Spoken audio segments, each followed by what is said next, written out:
Assalamu alaikum wa rahmatullahi wa barakatuh. Chers élèves de la classe de seconde, je suis M. Dao Ibrahim, comme vous me connaissez déjà. Je ne fais que me présenter pour la forme. Je suis professeur à l'ONG Aide, Service Éducation de cette ONG. Donc je suis avec vous ce matin pour les élèves qui sont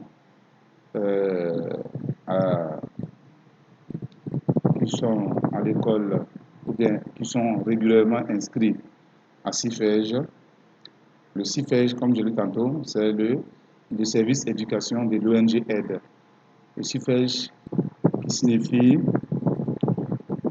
Centre INSAN pour la formation et l'éducation des jeunes. Je suis ceux qui sont en seconde, bien sûr, avant que le programme ne s'interrompe pour cause des crises sanitaires. Le cours que nous allons voir, nous l'avons déjà entamé, le cours sur les figures de style.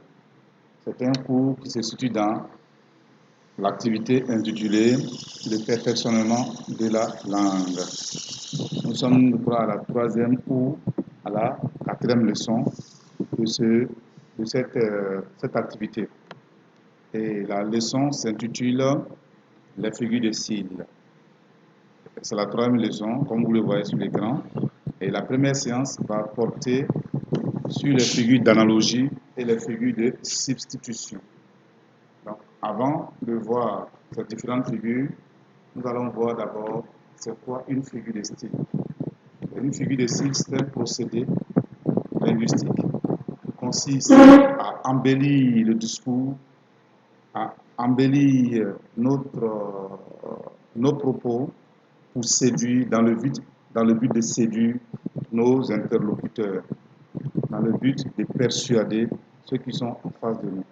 Donc voici de façon globale la définition de la figure de style, ou bien des figures de style.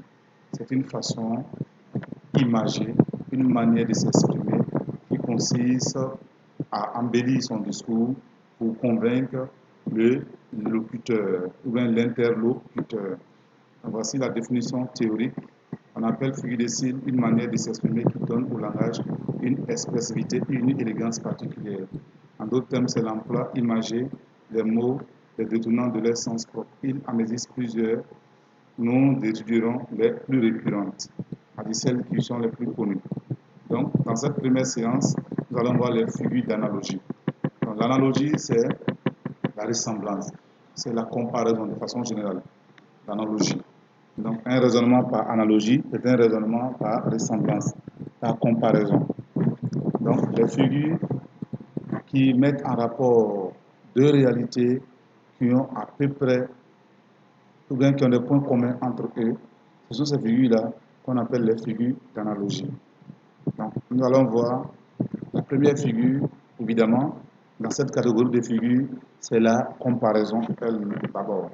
La comparaison, c'est une figure qui consiste à mettre en rapport deux réalités en les reliant à un terme comparatif, avec deux réalités distinctes, mais elle les met en rapport, mais en se servant d'un terme comparatif qui permet de comprendre ce que la personne veut dire, la personne qui exprime là, ce qu'elle veut dire.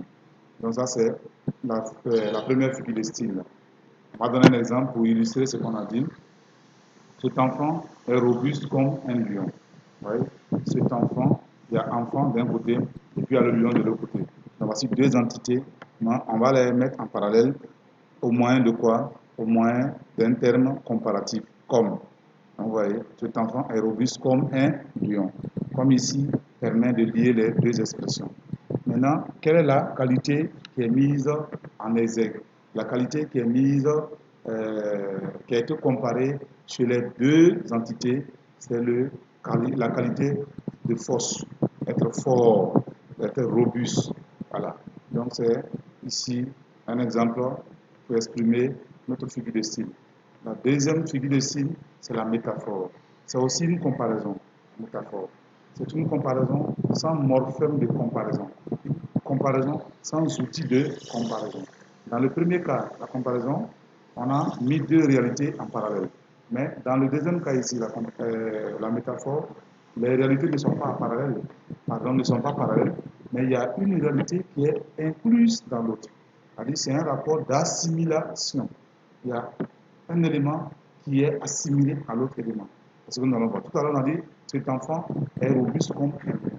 Ici, on va dire cet enfant était lion. Vous voyez, c'est comme si on avait ouvert le lion et on a inséré l'enfant là-dedans.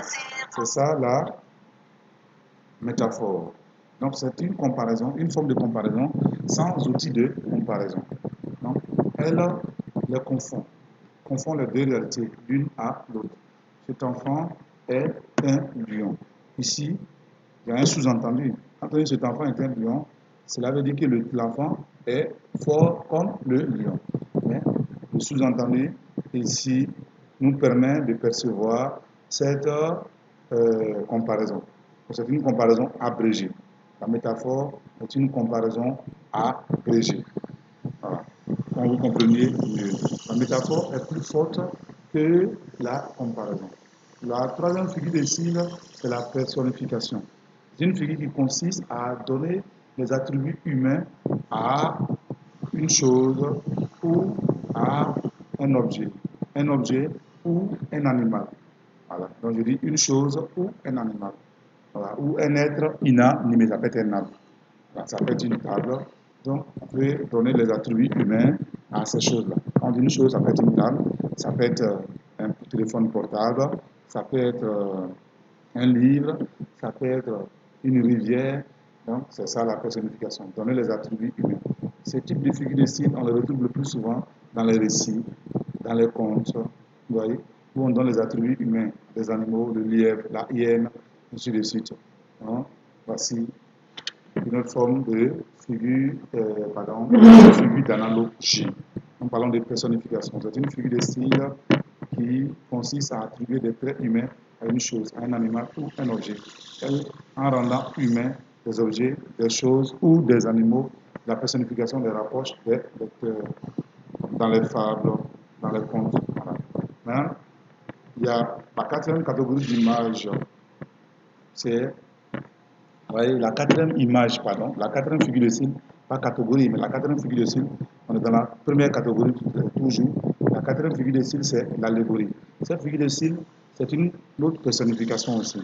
Mais c'est une personnification qui se rapporte aux choses abstraites. Le pouvoir, l'amour, la gloire, la joie, des choses immatérielles, des choses qu'on ne peut pas toucher. Quand on est dans les attributs humains, on parle dans ce cas d'allégorie. Donc c'est une personnification abstraite. Voilà, donc, forme de personnification, l'allégorie attribue un caractère humain à une réalité abstraite. Elle caractérise et facilite ainsi la compréhension. Cette pensée le suivait partout où il allait. Vous voyez, c'est pas la pensée ne passe sur un individu. Donc, la pensée ici, on lui a donné des attributs humains. C'est l'être humain qui se déplace. Voilà, comprenez. Nous passons maintenant à la deuxième catégorie d'images, de figures de style dans cette première séance, qui sont les figures de substitution. Substitution, ça vient du verbe substituer. Substituer, c'est remplacer une chose par une autre. Donc, dans cette catégorie de figures-là, nous allons nous rendre compte que ces figures de style consistent à désigner un élément et une partie d'un élément ou tout l'ensemble de l'élément pour une partie. Je vais reprendre. Ça consiste à désigner une partie d'un élément pour l'ensemble ou une partie, tout l'élément pour une partie. Pardon, ça substitue une chose à une autre. À remplacer une chose par une autre. Cette figure de style, la première de ces figures de style, c'est la périphrase. La périphrase, elle permet de remplacer un terme par sa définition. Donc, c'est un groupe de mots pour désigner une réalité. On se sert d'un ensemble de mots pour désigner une réalité, un élément. Un exemple, vous allez voir l'exemple. Le métal précieux, pour désigner l'or. Au lieu de simplement l'or, on dit le métal précieux. Donc, vous voyez, on a pris un ensemble de mots pour désigner une réalité. L'astre de la lune qui est ici désigné par l'astre de la lune. Un autre exemple, On prend Abidjan, on peut dire la perle de la vie pour désigner Abidjan. On dit le pays des hommes intègres pour désigner le Burkina Faso, le pays du soleil levant pour désigner le Japon. Vous voyez, ce sont des groupes de mots que nous prenons pour désigner une seule réalité. Ça, on appelle la périphrase. Donc, la deuxième figure ici, dans cette catégorie de figures, c'est la métonymie. La métonymie, elle consiste à remplacer un mot par un autre, avec lequel il entretient un rapport logique mais non de ressemblance. Elle permet de mettre l'accent sur l'élément désigné. Il en existe plusieurs formes. Donc, la métonymie, comme j'ai dit tout à l'heure, c'est une figure qui consiste à désigner une chose par une autre. Donc, c'est une figure de substitution. Mais il y a un rapport, il y a un lien qui peut être physique ou psychologique entre les deux éléments ici. Donc, on prend le premier exemple, le contenant pour le contenu. J'ai bois un verre. Ben, j'ai bu un verre. Quand on dit j'ai bu un verre, ce n'est pas le verre qu'il a bu en tant que tel, mais c'est le contenu du verre. Donc, il y a un rapport ici de contenant à contenu. Donc, on a substitué le contenant au contenu. Le contenu, c'est la boisson qui est dans le verre et non pas le verre lui-même. Donc, quand on dit j'ai bu une bouteille, voilà, donc la bouteille, tu ne l'as pas bu, mais c'est le contenu de la bouteille que tu as bu. Donc, il y a une substitution, tu as substitué une réalité à une autre réalité. Ça va? Voilà, il y en a beaucoup, on ne va pas citer tout, puisque c'est une séance vidéo. Ces cours-là, je le répète, et bien je vais le dire d'abord pour une première fois. Je ne vais pas dire le répète, je ne l'avais pas encore dit. Ces cours avaient déjà été faits. Malheureusement, la qualité n'était pas au rendez-vous. Nous avons été obligés de reprendre l'enregistrement. Donc, je fais ce cours-là pour la deuxième fois. Donc, il y a eu un enregistrement raté dans le premier cas. Donc, aujourd'hui, je reprends le cours. Donc, je n'ai pas besoin de m'étaler trop. Parce que reprendre ce qu'on a déjà fait, c'est ennuyeux. Donc, vous allez m'excuser pour la longueur du cours. Donc, nous, on a une séance de 2 heures. Donc, les séances de 2 heures, je vais le rappeler, puisque je l'avais dit dans les premières vidéos, mais malheureusement, les sons ne sont pas apparus. Dans les séances de 2 heures, nous avons 2 enregistrements vidéo. Donc, nous faisons un enregistrement, on fait une pause, ensuite on reprend, on fait un deuxième enregistrement. Donc, comme en seconde, vous le savez, on a 2 séances de 2 heures. Donc, tous nos cours se feront en 2 séances vidéo. Voilà. Parce que ça équivaut à 2 heures de cours. Voilà. Donc, vous allez vous-même vous rendre compte, à part des exemples, des autres exemples, des autres formes de la méthode. Donc, nous passons maintenant à la synecdoque. La synecdoque a un rapport étroit avec la métonymie. Les deux se ressemblent, mais il y a une différence qu'il ne faut pas perdre de vue. La synecdoque, elle est beaucoup matérielle.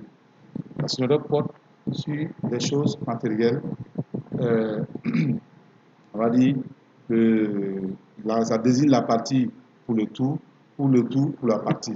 Voilà. Donc, la synecdoque, je vais reprendre la définition. Elle consiste à désigner un élément par une de ses parties.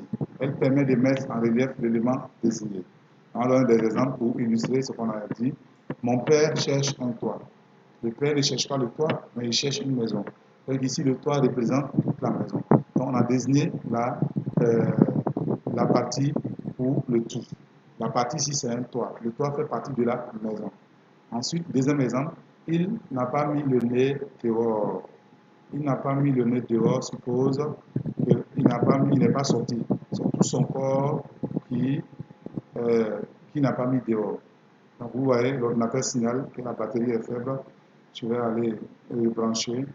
Donc je vais afficher le reste du cours. Il y avait un petit exercice à la suite. Nous allons le faire dans la deuxième séance d'enregistrement. Sur ce, salam alaikum wa rahmatullahi wa barakatuh.